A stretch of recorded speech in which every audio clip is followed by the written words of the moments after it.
Hello. The company being analyzed today is Afcom Holdings Ltd. This is a company which owns planes. Yes, it has a fleet of planes which transports cargo. So that's what it does. This is a very fast growing company. And today we're going to analyze the company's financials, what it actually does, and its future growth outlook. So let us begin.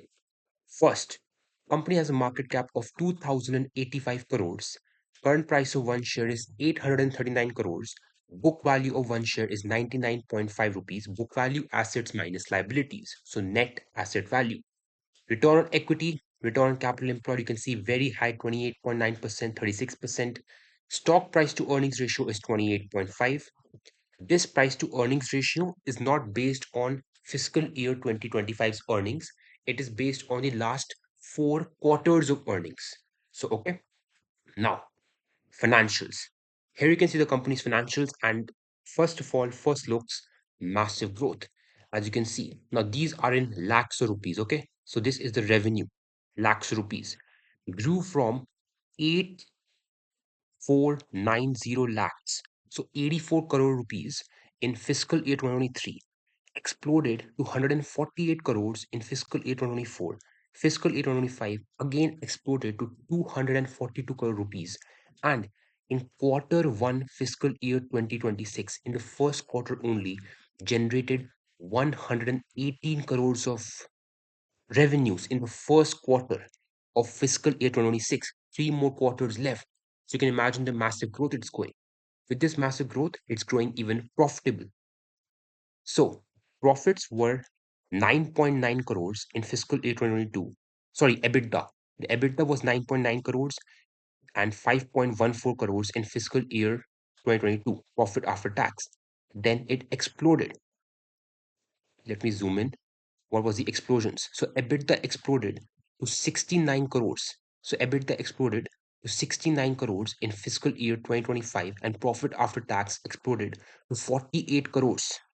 Oh my God. And in quarter one fiscal year 2026, you can see how much is this? EBITDA grew to 33 crores, profit after tax grew to 27 crores. The quarter one fiscal year 2026 profit is more than the entire fiscal year 2024 profit. You can see it's growing massively and profitably. Here we have the EBITDA margins. See 28.5%. High EBITDA margins, profit after tax margin also very high, 22.7% in quarter one fiscal year 2026.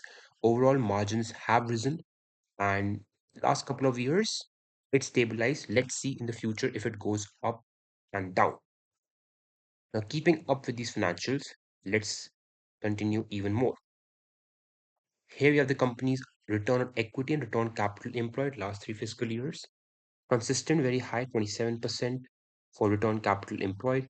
Return on equity has kind of risen, 20% is the thing we're looking at. Then, very importantly, the interest coverage ratio is a very, very important metric, okay? Operating profit divided by interest paid on loans. So this shows how easily they can pay back loans. 20 interest coverage ratio is very, very healthy. And a debt to equity ratio of very low 0.12. That is also very good. Earnings per share has grown from 8 rupees 3 years ago to 21 rupees. Now, does this earnings per share account for dilution, like dilution, share buybacks, or share dilution? We don't know. Book value has grown from 41 rupees to 88 rupees in like 2 fiscal years. So, what does the company actually do? Let's find it out. Here you can see we're back to financials. In order to find what the company actually does, we go here. Okay. So 200 years of collective experience. All right. 200 years. So it operates two fleets. The company operates two fleets of Boeing 737-800 on lease. So they have taken these fleets on lease and will induct three more by the end of this year. So it currently has two fleets operating and it's inducting three more fleets by end of this year. So it's again going for massive, massive growth. The third fleet will be joining by 10th September 2025. They have 5,000 plus hours of combined cockpit experience on the BSF, the Boeing 737-800. They have an operating crew of 30. Operation and maintenance are 24 and 7. Okay, so again, massive growth, currently has two fleets. Sorry, not two fleets, two aircrafts is the current one. Then some of the clients and tie-ups. Okay, we got Turkish Airlines, we got Virgin Atlantic, we got NYK Group, and some other people also. Then moving on, what is the cargo?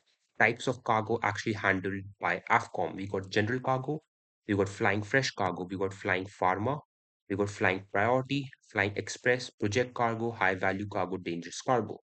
So a lot of this cargo can't be carried on like the normal passenger aircraft. So that's why aircraft companies may hire Afcom to handle this type of dangerous cargo. Okay. And finally, we move on to this. Quarter one fiscal 26, the highlights. You can see the average cost per kg of carrying 1 kg, 1.39 US dollars. Average revenue per kg was $2.49. They had the average revenue per trip of 31,711 US dollars. Average kilograms per trip was 15,223 kgs. Number of trips, 410 trips performed. Volume handled in first quarter only was 5,278.7 tons, 118 crores of revenue in quarter one alone. Okay, so you can see revenues way more than the costs. Okay, and this, yes. So now we're talking about the expansion and how much money they may bring. Now look at this line. Look at this line. 18 to 20 crores of revenue each aircraft is able of producing in a month. So they currently have two aircrafts. Okay, their revenues were around 230 crores. So if we divided, almost 120 crores of revenue came from each aircraft. Here it's written 18 to 20 crores of revenue each aircraft is capable of producing.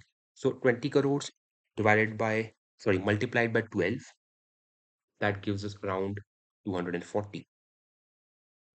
Let's ignore that. So 18 to 20 crores of revenue each aircraft is capable of producing in a month. Hold up. 18 to 20 crores. Fine. Okay, 18 to 20 crores each aircraft is capable of producing in a month. And what are the calculations? The calculations that the aircraft have 22.5 tons.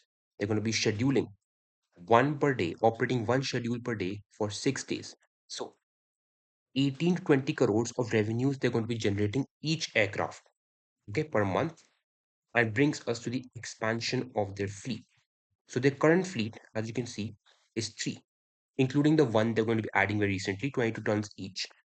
Then by end of fiscal year 2026, we are currently in fiscal year 2026, they're going to add two more Boeings, increasing the total size to five. Okay.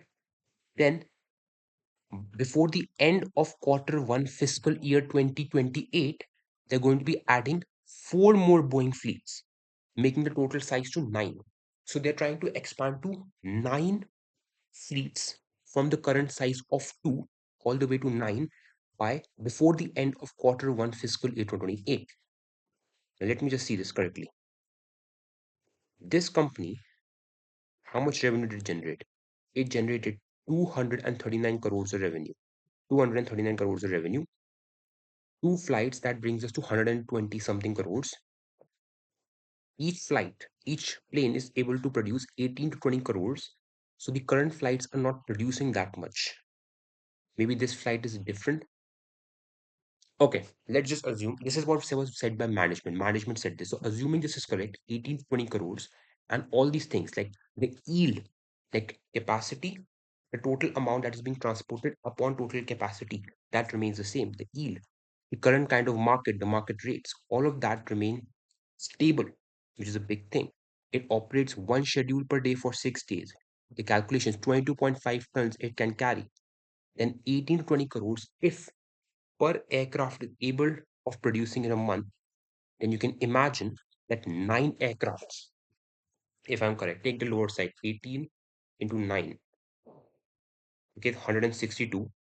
Then we multiply this by 12, can produce, based on their numbers, 1,944 crores of revenue by like fiscal year 2028, like it's like end of fiscal year 2028, 1,944 crores.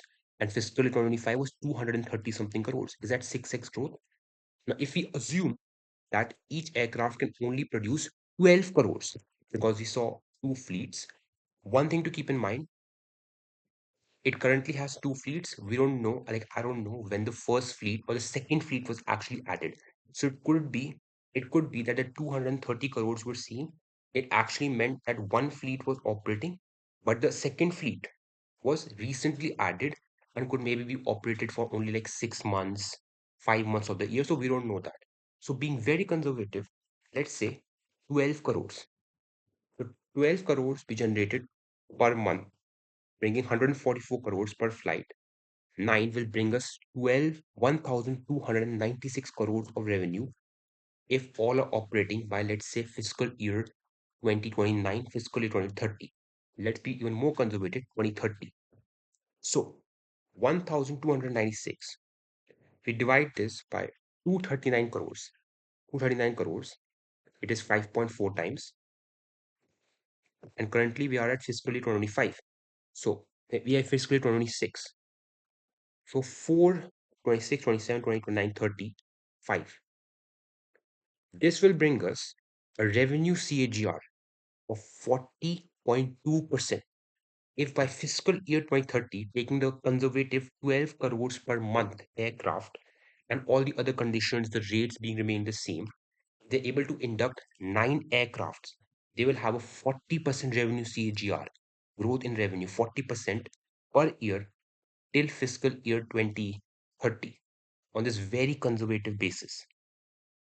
If by fiscal year 2030, 18 crores are produced per month, then 1,944 crores divided by 239 was the same 5-year period, then we will have a revenue CAGR of 52%.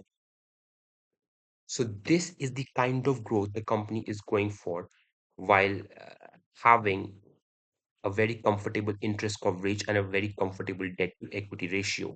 So, and also the company does have pretty decent cash flows, though it's recent. So that was it. That was Afcom Holdings. This company is trying to go for massive, massive growth. Let's see if they can succeed in the future. Bye.